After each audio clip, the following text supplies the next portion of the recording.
How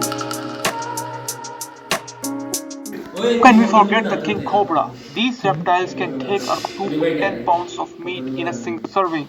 But we have to remember that it can vary from their size, species, especially the meal. Once they had their meal, let's say about 5 pounds, they can live for up to like 1 week and then eat another meal. So they don't need to be continuously feed like a lion.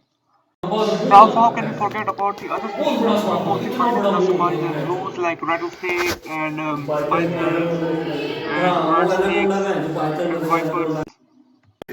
So in easy words, if we say that if we have like 40 snakes and imagine that each snake eats around 2 pounds of meat every week as we have mentioned, so it will cost the zoo around $15,000. It can be less and more depending on the inflation. So that's the price of having snakes in the safari park.